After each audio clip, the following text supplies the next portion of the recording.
Well, he's alive. Welcome back to the show, Eric Ryle, the sub vet. Welcome. It's good to see you. I'm here. I made it.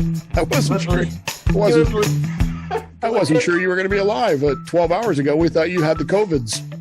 Yeah, I was pretty sure I was going to die. I was planning my funeral, calling the life insurance company. They said, no, we don't cover COVID. Sorry about that.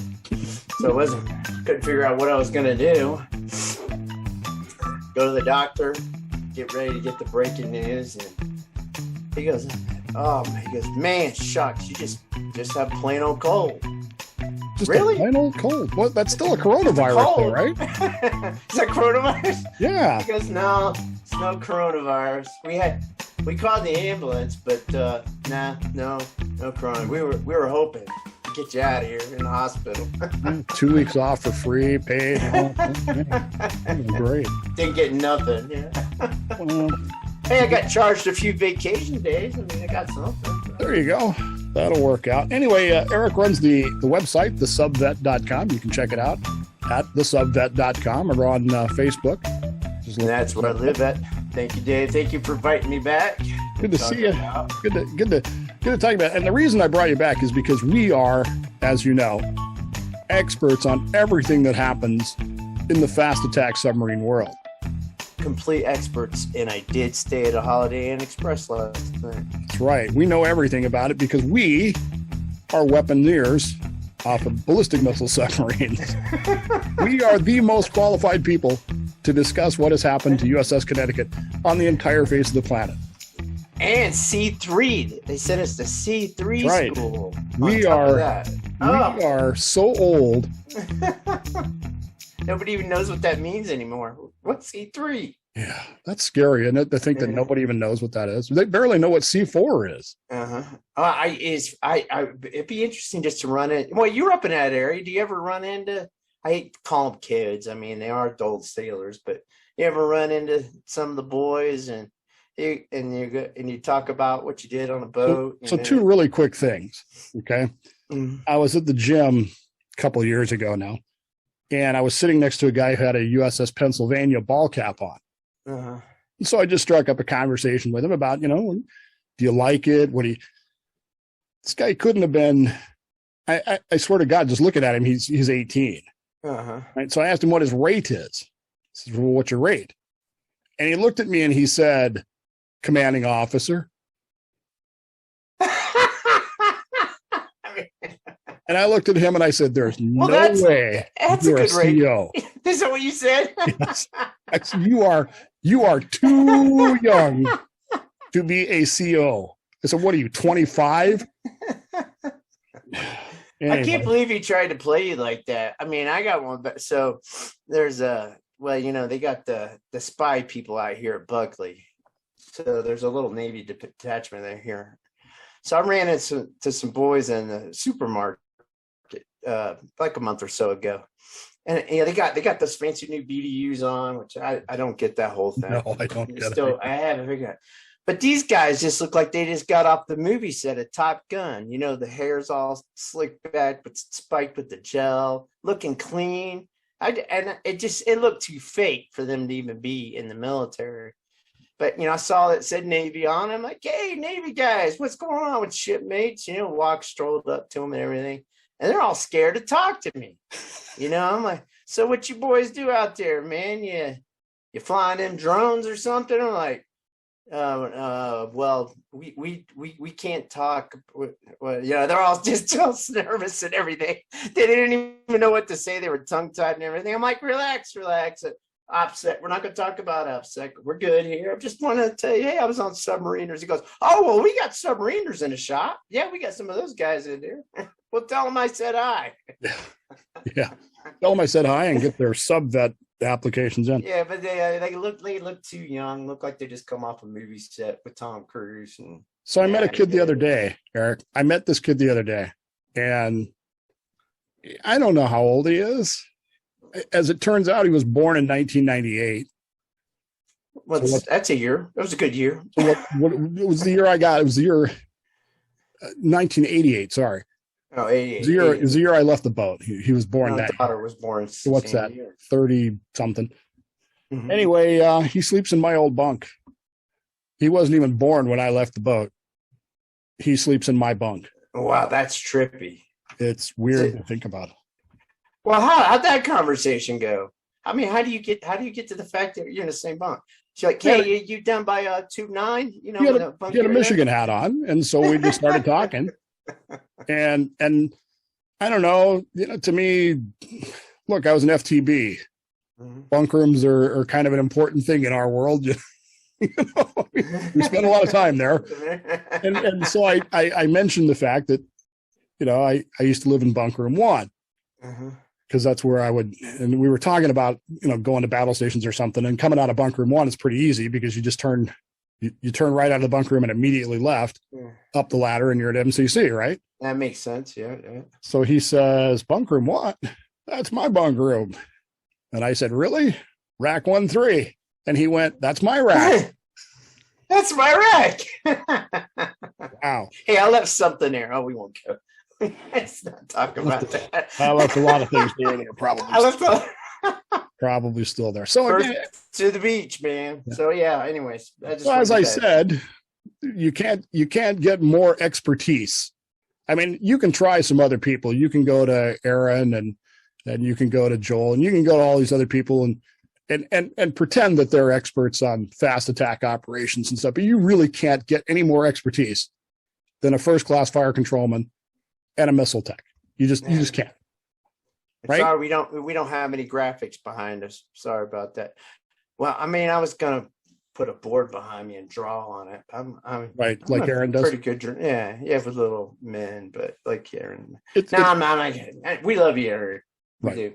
We like sonar text. It's called Whiteboard by Google, I think. Anyway, so there is news today. After all this USS Connecticut stuff. And last week when we talked about it, there is news today. There are 2 news stories this week. The first one that came out was that the Navy, I don't know if they announced it, but at least they admitted that what they hit was an underwater seamount, which makes sense to me. I mean, it happens. That's a very shallow area of the ocean. Where they may or may not have been. I'm pretty sure because you know what I did? I actually went to Google Earth and took the time how fast I figured out. I kind of diddled with the math a little bit. How fast could they go with no bow cone? And based on what happened to us, I said, okay, let's say somewhere between 3 and 5 knots. How long would it take them to get to Guam? Based on the time it took, because it took them 10 days or something. It took them a long time. So how far would draw the arc where that could be in the South China Sea, and it was pretty interesting depending on whether you say it's 3 knots or 11 knots, because it could be anywhere in between there. Yeah. And let me back up. You went to Google Earth and you figured it out by speed and possible direction, and you actually just you did an estimation. You spent all that time. You are an FTB, my friend. Definitely an FTB. You know what they say. Right? You know what they say. You watching the video? What you doing? I'm aligning and erecting. Anyway, I took time to figure all that out. And near as I can tell, it was somewhere kind of southwest of Taiwan. But of course, they're not going to tell us. And I saw, and I didn't write it down, I saw today that someone more expertise than we are had figured it out. I should go back and look at where they say it was. But at any rate, the Navy admits that they hit the bottom, which actually makes sense to me. And with the relative depth there, the fact that they were moving pretty slowly, it makes sense. I mean, looking at it now, there is an official picture. I don't know if you saw this one today. There is an official picture of the top side of the Connecticut, and there's no damage to the top side. No damage to the sail. No damage to the. But they're not going to show us the real damage, of course. Right, but this was an accidental picture. This was actually a picture of the CO and the Secretary of Navy, SecNav, on the tender, and you can see the Connecticut in the background. So the Secretary of the Navy came to relieve him. Oh, hey, good job for getting his boat back. Right. Hey, man, you did, man, it's amazing. But look at the damage. I can't believe you. Hey, by the way, you're relieved. Well, we haven't gotten there yet. So. At any rate, they accidentally put that picture up.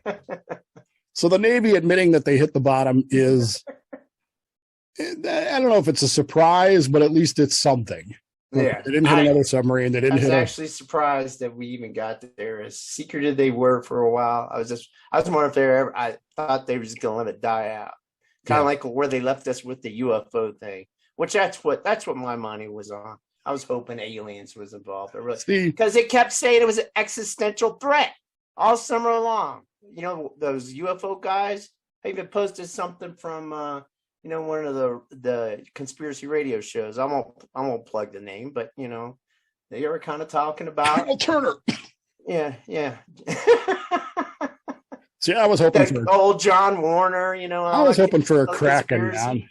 I was really hoping for a Kraken. Sea monster. Right. No Sasquatch. Man, I heard stories about Sasquatches swimming out there in Bremerton. You ever heard those stories? No. Never heard those stories. While you're figuring out rates, there is a giant. I'm looking at Sasquatch stories. There's a giant octopus that's supposed to live under the Tacoma Narrows Bridge. Oh, okay. So we do have a Kraken, but that's what I was hoping for. Anyway, that was. It's not surprising that they hit the bottom. It's no great revelation, but at least the Navy admitted it. As Eric alluded to, they did today relieve the CO, commanding officer, the XO, executive officer, and the COB. Were all three relieved. Boom, go. You no longer work here. Does that surprise you? Didn't surprise me, Dave.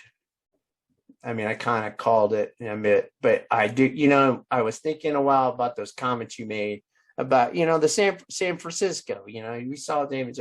It's amazing, for one, how well built our boats are. Shout out to Electric Boat for building those fine boats like that.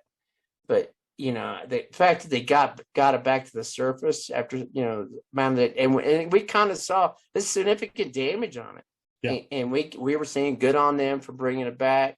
Nobody died this time, but that's just that's part. I guess that's part of command. It just is what it is, and I expected it. But even with the great things that you said, about, and I agreed with you about what you said about getting it back to the surface and getting it back. Period. I mean, well, here's the brakes, man. It's the brakes. Yep. Here's the money quote.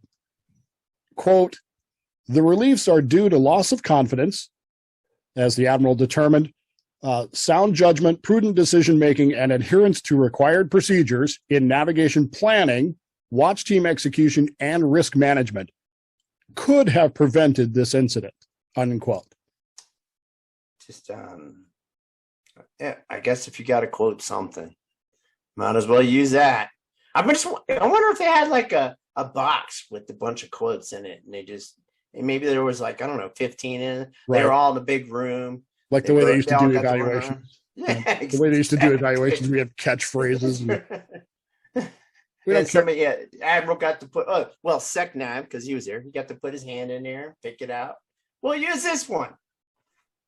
I get it. Sound judgment, loss of confidence, that's always a big one. The one that caught my attention, of course, is adherence to required procedures, which is a new phrase. In our day, the phrase was procedural noncompliance, meaning they got caught not following the procedures is what happened here. I don't, just based on, not a fast attack guy again, just right, but we're based on the mission of that type boat, sneaking and peeking, perhaps, not just out, run around in the middle of the Pacific, where it's safe. I mean, hey, wait a minute. What are you saying here? Are you saying they weren't hiding with pride? Hiding with pride, man. I mean, you can't get them all, right? I mean, maybe one of the sonar techs, maybe that supervisor. I mean, he just got qualified, right? Or maybe they had the C team soup on duty that day. It does raise some questions, though, Eric, and these are the questions I'm asking. This procedural noncompliance thing. frankly, based on my experience, I would say that's true of every ship in the Navy, because every sailor thinks they know better than the book. Every one of us do. Sure did. Yeah, we all. I mean, I've had the book brought to me. Right. Petty Officer Ryle, thought you might need this book here with the procedure. Oh, thanks, Weps. You might need this pencil too to check off the check. That really happened. That really happened, by the way. I've been there. I've been there. I've been asleep in a missile tube waiting for somebody to bring us a sort of, a calibrated torque wrench. So trust me, I know these things, but calibrated torque wrench. That's my wrist, matter of fact. No, anyways, click. But given what's happened to the Navy in recent years, I mean, we had the Fitzgerald collision, we had the McCain collision, both of which were attributable to poor training, absolutely horrific watchstanding, and procedural noncompliance. I know we in the submarine fleet, we like to think that don't happen to us, but is it possible that we're just as infected as the surface Navy is? Yes. There you go, folks. That's the answer. I mean, it really is. I mean, I'm joking around a lot, but it just is. It happens. So, I mean, who knows what? I mean, we don't know the particulars. We don't know if they were engaged in a specific operation or if they just cruising along. I mean, you get comfortable. You know how to watch sand. I mean, we just kind of gave a couple examples there. You get too comfortable. You think you know it all. And just when you think you know it all, well, you don't know it all. That's when you find out real quick what you don't know. Mm-hmm. So I know we can go back a little bit. We can contrast this. We don't have this information for Connecticut, but the grand collision of the San Francisco, we do have some information about. The seamount that they struck, and they were traveling at, and this, I can't believe this is out there. Mm-hmm. I am reading this from Google, open source. Okay. Again, we do not discuss any classified information here. No. If you ask me how deep a submarine can go, I will tell you 400 feet. Okay. Mm-hmm. According to this, they were traveling at a depth of 525 feet when San Francisco struck the seamount back in the 1990s. Or was it 2000? When did they do that? It was 2005. 2005. What? It's weird how old that is. But according to reports, that seamount was not on the chart, but there were other charts available that they should have had that marked it as an area of discolored water, shoal water. Mm-hmm. Don't go screaming through here. And apparently there was a UMass Amherst study that indicated that the Navy's charts did not contain the latest data. So in other words, it was big Navy, not little Navy, that didn't update the charts properly. That was San Fran, right? Right, San Francisco. Yeah, I remember that one. So I remember what you're talking about. Right. So we know that there has been a history of the charts not being 100% up to date. Granted, it was 2005, but we know that can happen because it has happened. We've seen the USS Missouri once grounded off Norfolk one time because the charts weren't correct or something. They missed something, or, back in the 40s. So this kind of thing happens. But the subsequent report found that the squadron could have done more, but the ultimate responsibility for navigational safety relies with the ship's captain and crew. And San Francisco was doing some things that were not up to and touching, as they told us in boot camp. They weren't following procedures the way they should have been. Maybe hitting the gas a little bit. Yeah. Open up throttles.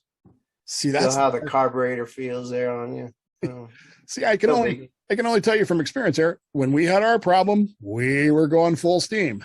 So riders on board. No, we didn't have that, but and San Fran did. I'm just saying. Yeah, we were literally 6 hours from going alert coverage. So we were 6 hours from 2SQ. For those of you not keeping up, that means that's the point at which we become part of the single integrated operating plan, which you used to back then. You had to keep timelines back then. It was Cold War. Yeah, and you couldn't even say the word PSYOP. You know that the word PSYOP was called. Now it's like you can read about it in Tom Clancy. But anyway. He's dead, right? Still. So yeah. I guess you can read about him. I remember him. I mean, the timeline changes so much. He might be alive later. So I'm sure Michael DiMercurio is alive. DiMercurio is alive, and so you could probably read about it in his. Except that he's a fast attack guy, so he doesn't know nothing about real Navy ballistic missile submarines, anyway. So unlike us, who know everything there is to know about fast attack experts, right? So I don't know, man. I'm not surprised that the CO gets relieved. The XO, our XO is in charge. How come the navigator hasn't been relieved? That was my one thought. It's usually bam, bam, bam, bam. It's 4. I didn't get it. Unless the navigator's got something. Unless he's got something saying, hey, don't go in here in writing, you know. Mm-hmm. I told him not to do it, and he did it anyway. But what's the odds of that? I mean, what kind of navigator on a good ship really has that relationship with his captain? I don't know. That's really weird, you know, because the navigator's standard. Maybe he had something. I don't know. Maybe he'll say, hey, I'm going to tell him they got bed bugs on all the submarines. If you relieve me, I'm just going to. This is the other Connecticut story, which we have not covered. Connecticut was apparently infested with bed bugs before she left here. So maybe that was it. Yeah, it was like ouch, and slip of the, you know, they fly by wire, right, with the joystick, right? It's true. Get bit, and you just a little twitch. Well, no, the Navy said they got all that cleaned up. Oh, well, sure they did. What did they use? Some non-caustic substance that you're probably some non-atmospheric contaminant, I'm sure. That's right, yeah. Because I mean, I don't know what they would use but no, fumigate it. You put Big 10 over it and get everybody out. And you just have to put it over the hatches and one hatch and another hatch. Man, it's a lot of logistics thinking about that. They did say they got rid of them. Anyways, back to the topic. So the navigator hasn't been relieved so far. Now that doesn't necessarily mean the quartermaster chief has not been relieved. Another one. I didn't think of that one. The Cobb was relieved. Mm-hmm. Now the only thing I can come up with that on my thinking, Eric, based on my vast experience here on ballistic missile submarines, which of course are exactly like fast attack boats 40 years later. Cobbs often stand dive,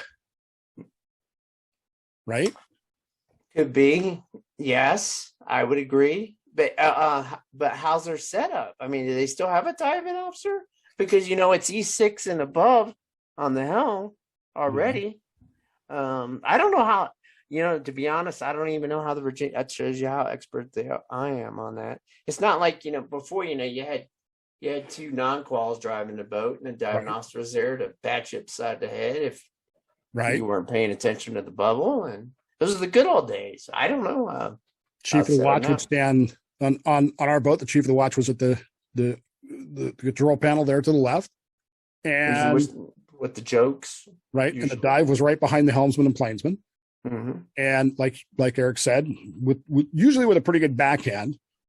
And if you didn't get your bubble just right, or your course just right, you'd get the hand to the back of the head, and bam, and then the bubble was correct, just like that. You get back on course real quick, and pretty much it. Or if you didn't like the chief of the watch, if the chief of the watch was somebody new or unpopular, then everybody else bound down the second level would be running back and forth all the way to the forward end of the ship and all the way to the back end of the ship, and just messing with the trim of the ship to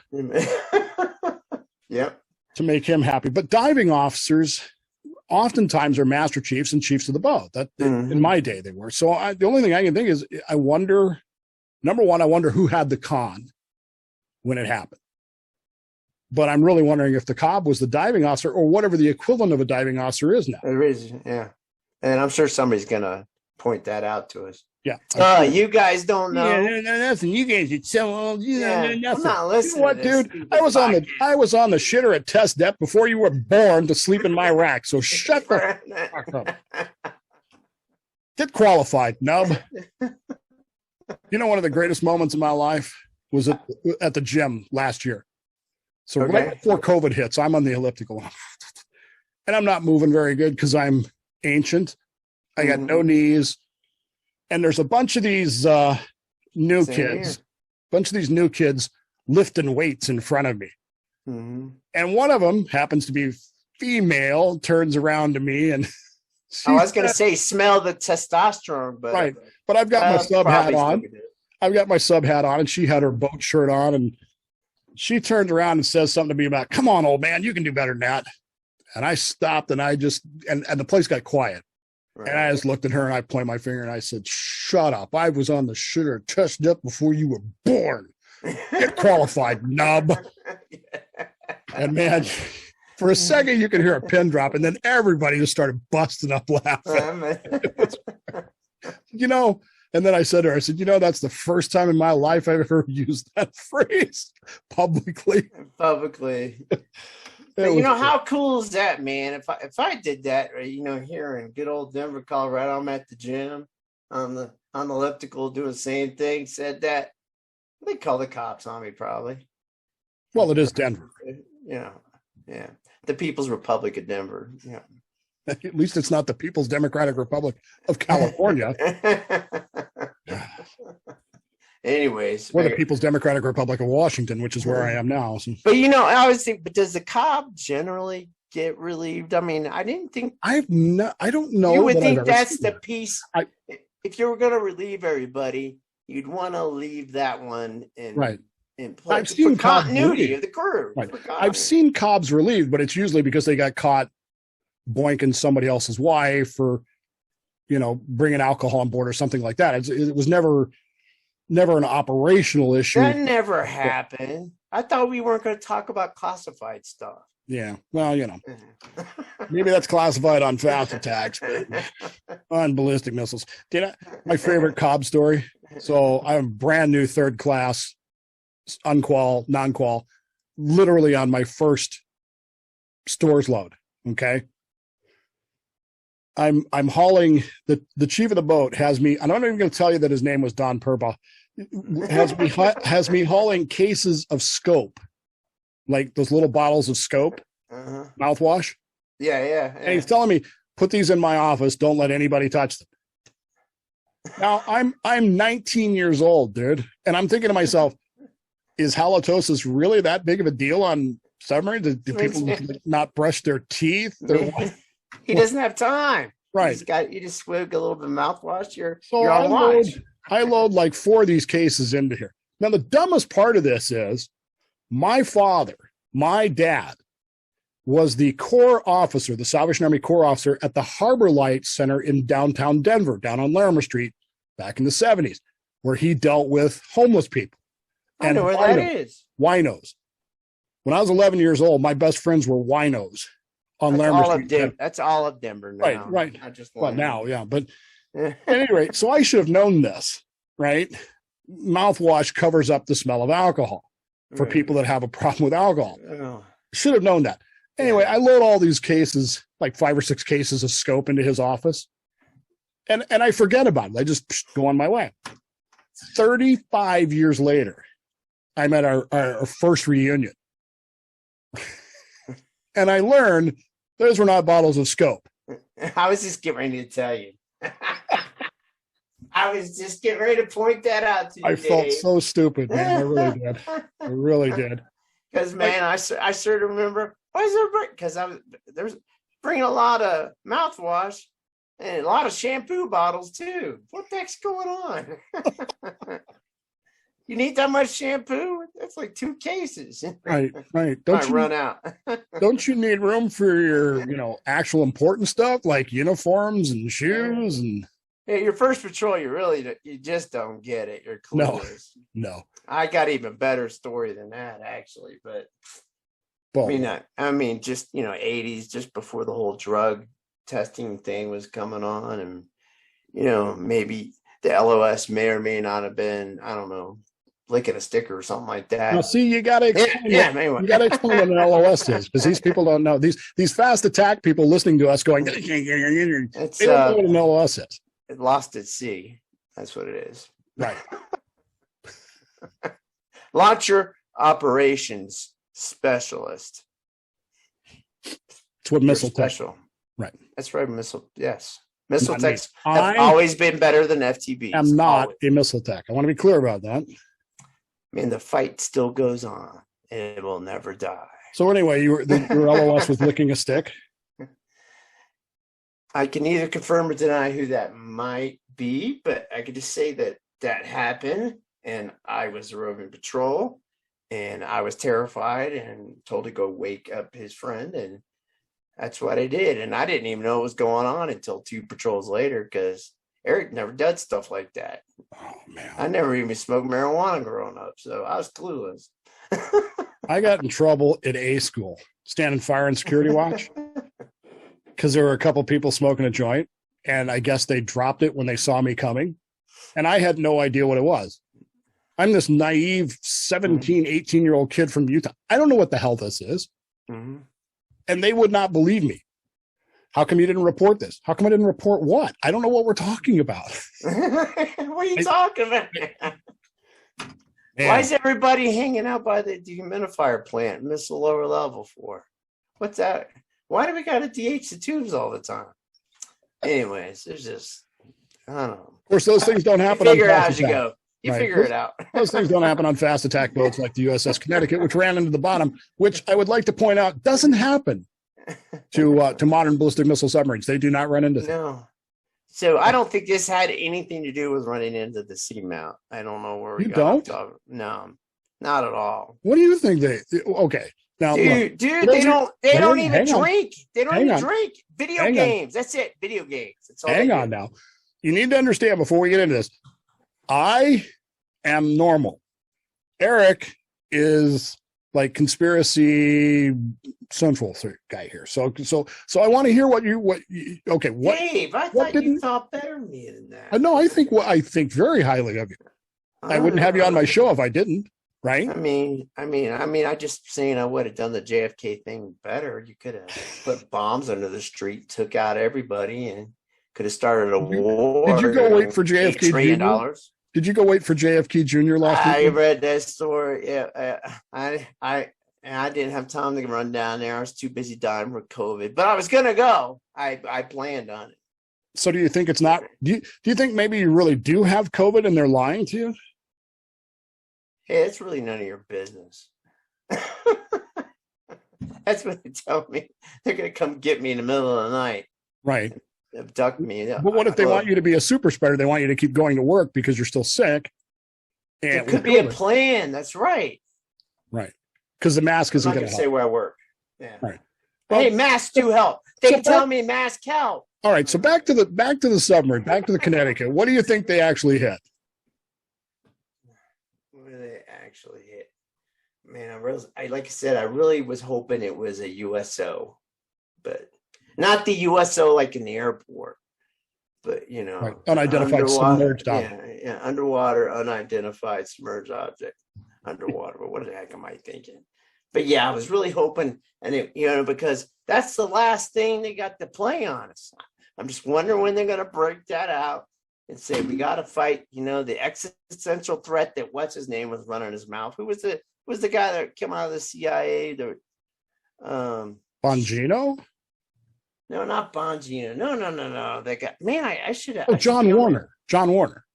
Well, he's one of them. No, they get the CIA guy that was working with the singer, and he's the one that came out and said, "Yeah, we've been studying these things for a long time." And then the Tic Tacs all came out, and wow. I remember. Then that's when they put it in a report. The report was coming out summer, and all these conspiracy theorists, not me.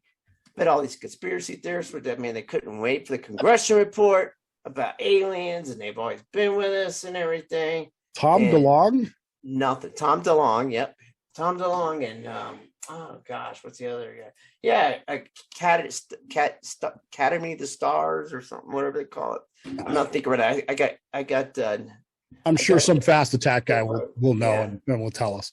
Yeah, but I was really hoping it was that. But other than that, shipping container, that was cool. Are you satisfied then that it was a seamount? Because again, I Occam's razor, man, the simplest solution is the correct one.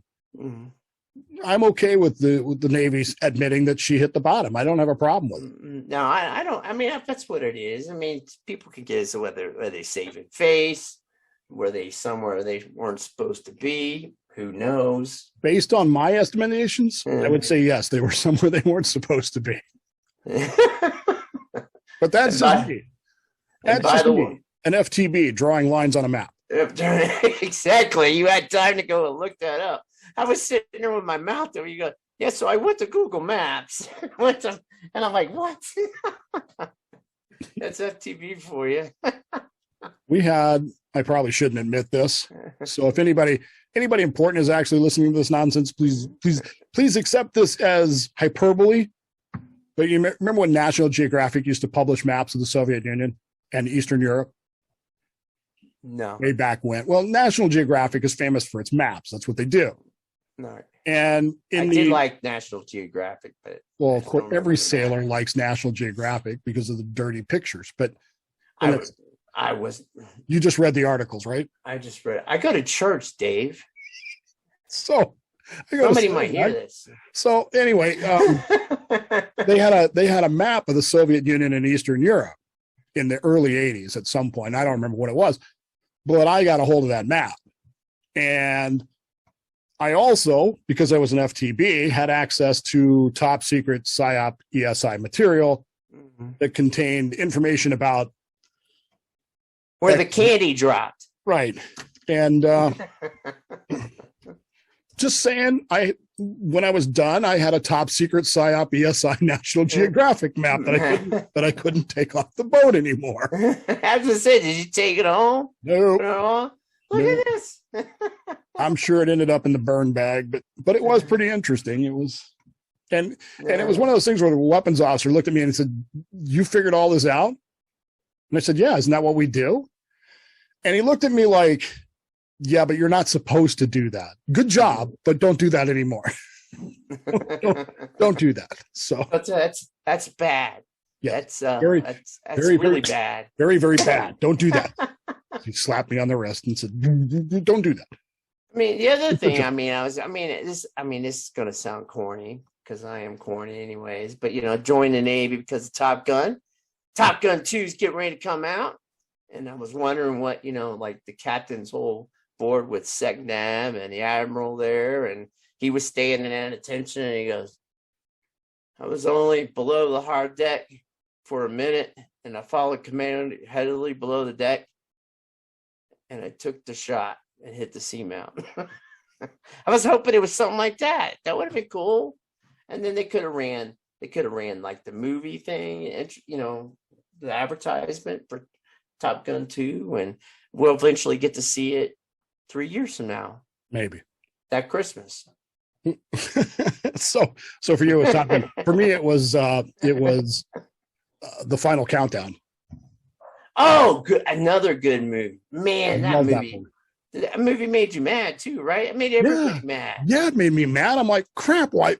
And here's bring them back. What do you mean bring them back? and here's the real pisser of the whole thing, Eric. The guy that made them come back knew about it. Yeah. He's the guy that created the whole scenario. And he's like, well, let me just screw with these guys. I'm going to send them back to December 6th and then make them come back. Yeah. Right at the last second. Well, I guess it would have made a cool mini series. That's how they could have drug it out. Remember how they used to have the mini series? It was like a all week long on ABC or CBS or That movie had some really great music, and I'm told, because I have several friends that were on Enterprise for many years, or on Nimitz for many years. I'm told that they use that music, the breakaway music, every time they do a refuel, every time they do an unwrap. And the ships would break away. They would play that music over the 1MC. They may still do it. Final countdown. Cool. Anyway, that's. I read something just recently. They said that they didn't have enough money to produce that movie. It wasn't like their budget got cut short or something, and that's why they had to use. They called it silly graphics, with the swirling blue thing. Right. Which we didn't get into Project Bluebeam. Anyways, maybe another show. But Look it up, Project Blue Beam. Yeah, trust me. Trust me. Anybody listens to this podcast, if you're still listening, look that up. That's a real party. But no, the swirling thing, they said that they use cheesy graphics. But considering the time, I didn't think it looked that bad. Did you think it looked? No, bad? I thought it was amazing. Quite frankly. Yeah, that's what it was. 1980, for God's sake. Yeah, I mean, they're going back in time. That's all. If you redid it today, that was a good movie though. It was. That was the first ones with the Tomcat. Matter of fact. Yeah, and that the cool thing about that is when the Tomcat is doing the vertical dive, and you hear the scream. That is actually the wife of the pilot. When she saw him do that, she screamed, and they used that scream as the sound of the Tomcat diving. Wow, where'd you hear that? Dude, I know all that's it. That's what we call a oolie on the boat. That's right. Look up, and I knew it because that's what we used to do on boomer submarines. Unlike you fast. You didn't know that? Everybody knew. Didn't you hate that when you see? You didn't know that shit, mate? You fast attack guys probably wouldn't know that at all because we're the experts. Anyway, we got it. That's enough of this nonsense. Eric, tell everybody where they can find you. Well, make fun of me at thesubvet.com, and you can also email me at eric@thesubvet. Also on Facebook. If you go, I got a group there. I got some other nonsense on there, but if you want to find daily news for submarines and a bunch of submariners cutting up a little bit in a controlled atmosphere, of course, we want to make it friendly. Unlike this. We want to make it friendly for everybody. I like it family friendly, and we do. And that's the cool thing that's happening right now. I mean, we probably got people I prefer not to be on there trying, but no, there's a lot of parents on there, and there are a lot of ladies and moms and dads and who knows what. And it's starting to really turn into something after a year and a half, and I'm actually a little proud of it. And you can find me on Twitter too, the Subvet. Thank you. You're gonna make me go back and bleep out everything I said, aren't you? Yes. No. Yes. That's the way it is. Yes. It's the way it is. Eric Ryle from the Subvet. Great to see you again. Great to have you here. And we'll keep you up to date on if anything else happens about the USS Connecticut. But I got a feeling she's just going to sit there for a while. So we'll keep you up to date on it with our expert opinion from the Missile Control Center and the Launcher Control Panel. We will keep you up to date with what is going on. Second edition 1SQ for strategic launch. Spin up all missiles. This is the captain. The release of nuclear weapons has been directed. Thank you, Dave. The release of nuclear weapons has been directed. Oh my gosh. Bowman, what are you doing? I'm pushing tactical, sir, because that's what we do. It's in the procedure right there. Check mark. Tap. Boom. Go. Thanks, Dave, for having me on, by the way. Anytime. All right.